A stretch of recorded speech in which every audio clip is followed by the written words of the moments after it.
생활 속 법률 히어로 이승우 변호사의 사건 파일.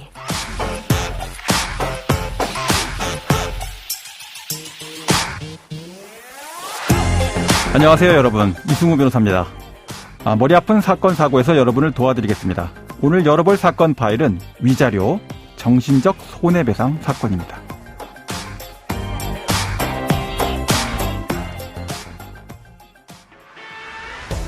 앞으로 가습기 살균제 사건처럼 기업의 영리적인 불법 행위로 사람이 숨진 경우 피해자에게 최대 9억 원의 위자료를 지급해야 합니다.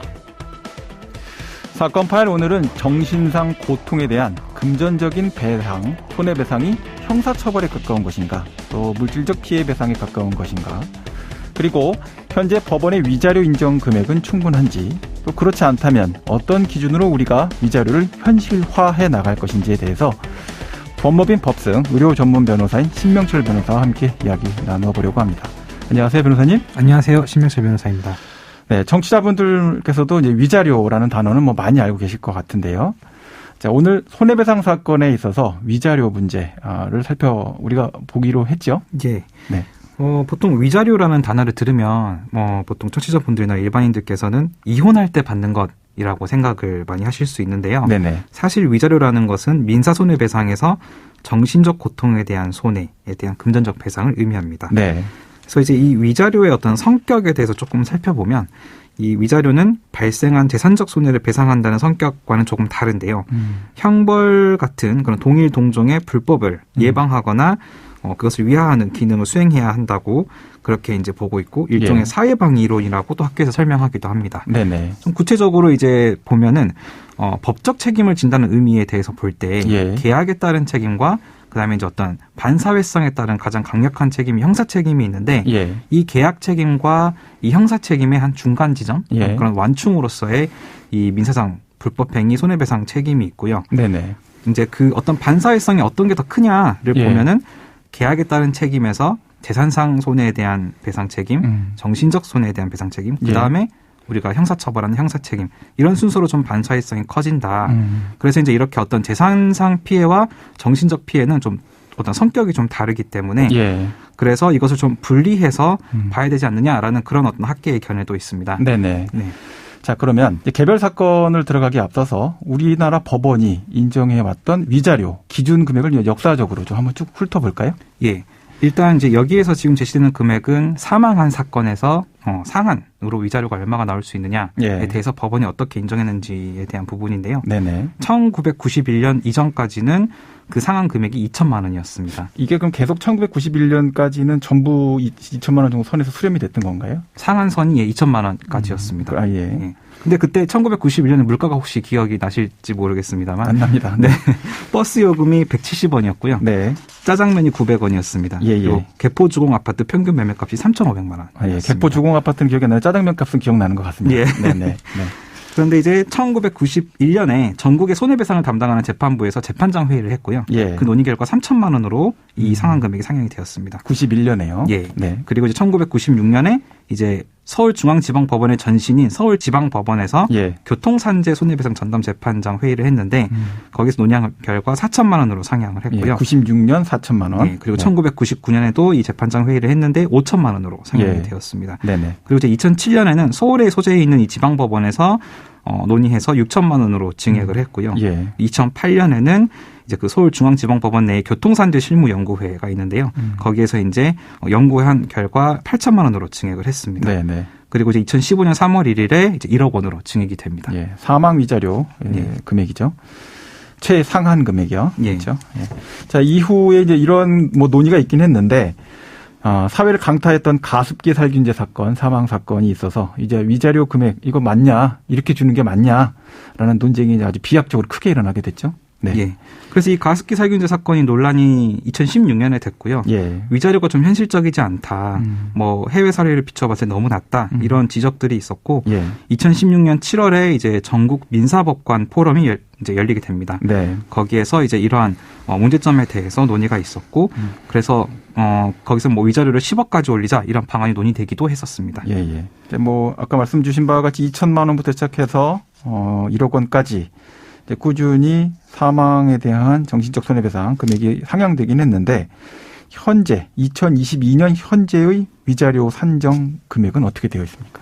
예. 그래서 이 가습기 살균제 사건 이후에 이제 대법원과 대한변호사협회가 회의를 했고요. 예. 그래서 불법행위 유형별로 이 위자료 산정 방안을 좀 논의를 해서 네. 2017년 3월부터는 이제 아래의 조정안을 제시를 하게 됩니다. 네네. 일단은 교통사고, 일반 손해배상도 이제 유사하게 적용이 되는데요. 예. 기존 상한 1억 원을 유지를 하되 예. 가해자에게 비난 가능성이나 뭐 피해자의 고통이나 뭐 아니면 피해자가 아동이나 미성년자라면 2억까지 증액을 가능하다. 예. 그리고 이제 뭐 항공기나 선박 같은 대형 재난 사고라면은 기준 금액을 2억 원 상한으로 하되 가중 사유가 있으면 뭐 4억 원까지 증액이 가능하다. 예. 영리적인 불법행위, 기업이 영리 추구 과정에서 피해 입힌 경우에는 기준 금액 3억 원으로 하되 뭐 가중 사유 있으면 6억 원까지 가능하다. 뭐 등의 이런 기준을 제시하게 됩니다. 네네. 따라서 이제 대형 재난이라든지 영리적 불법행위는 기업이 지는 책임이기 때문에 기업에 대해서는 상향된 기준이 적용될 수 있지만 예. 일반 손해배상은 여전히 1억 원 상향 기준이 적용되고 있고요. 여기에 이제 예를 들어서 피해자의 과실이 있다든지 아니면은 뭐 책임 제한 법리라고 해서 가해자의 책임을 줄여주는 법리가 있는데 이런 것들이 적용되는 경우가 많기 때문에 1억 원 미만의 저액화로 선고되는 경우가 많습니다. 네.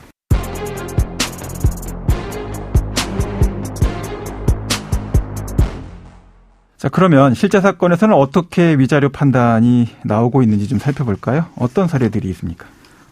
이 위자료의 산정 기준은 사실 명확한 기준이 없어서 예. 이제 법원이 재반 사정을 참작해서 자유로운 심증에 따라서 결정하라 이러한 법리가 이제 적용되고 있는데요. 예. 뭐 한마디로 보면 약간 재량이라고도 볼 수 있습니다. 제가 직접 경험한 사건에 의하면은 예. 이제 모니터링을 좀 소홀하게 해서 환자가 식물인간이 된 이 의료사고 사건이 있었는데요. 네.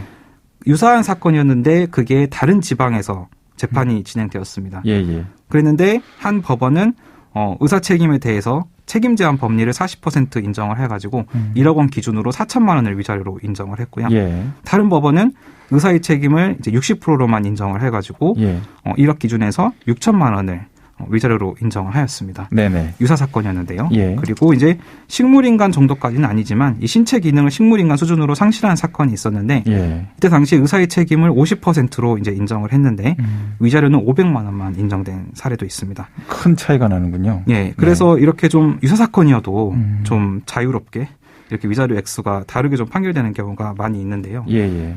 또 의료 사건에서는 피해자의 과실이 없더라도 피해자가 고령이거나 기왕질환이 있다면 책임을 제한해주는 이 책임 제한 법리가 적용이 됩니다. 그래서 의사의 책임을 사실상 100% 인정하는 의료소송은 거의 없고요. 네네.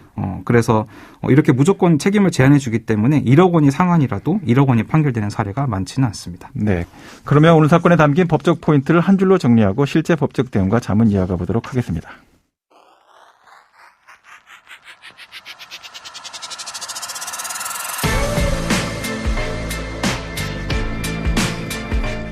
이럴 땐 법대로. 자, 위자료라는 것은 타인의 반사회적 행위로 인한 정신적 손해를 금전적으로 배상하도록 하는 겁니다. 따라서 물적 피해에 무관하게 가해자의 불법 행위가 갖는 반사회성, 위법성의 크기에 따라서 비례적 가중 배상이 이루어져야 된다라고 생각을 합니다. 법무부와 국회는 불법행위 규정을 개정하는 방식으로, 법원은 위자료 판결의 상세 기준을 제시해주는 방식으로 법리를 설치해서 사회 전반이 위자료의 가중사유, 감경사유, 또 인정의 법리, 또 기준을 알 수 있도록 해줘야 되고, 그를 통해서 악의적, 계획적, 반복적인 불법행위로부터 일반 선량한 시민이 사회적 정의에 따라 살 수 있도록 하는 사회를 만들어 나갈 수 있을 것이다 라고 생각합니다. 자, 오늘 이제 위자료 문제에 대해서 이야기 나눠봤는데요. 마지막으로 이제 정리 좀 부탁드립니다. 네. 이 많은 어떤 사망 사건의 손해배상을 다뤄보면 위자료가 사실 1억 이하로 선고되는 사건이 많아서 사람 목숨값이 몇 천만 원에 불과한 것인가? 그것으로 죽은 자와 남은 자의 정신적 고통이 보상되는 것인가? 이런 생각이 좀 들 때가 많이 있습니다. 그리고 이제 현실적으로 노동능력 상실이 인정되지 않으면 위자료만이 유일한 손해배상인데 그걸로 피해자의 고통이 치유되는 불가능한 경우가 많고요. 실제로 실무에서도 피해자들이 판결에서 인정되는 위자료에 불만족하거나 억울해하는 경우가 많습니다. 이 물가 상승분과 피해자의 현실적 배상 등의 관점을 고려해서 위자료 상한의 상승에 대한 제고가 필요하다고 사례됩니다. 네, 지금까지 신명철 변호사와 함께했습니다. 오늘 말씀 고맙습니다. 네, 감사합니다. 생활 속 법률 히어로 이승우 변호사였습니다. 내일도 사건에서 여러분들을 구해드릴 사건 파일 함께 열겠습니다.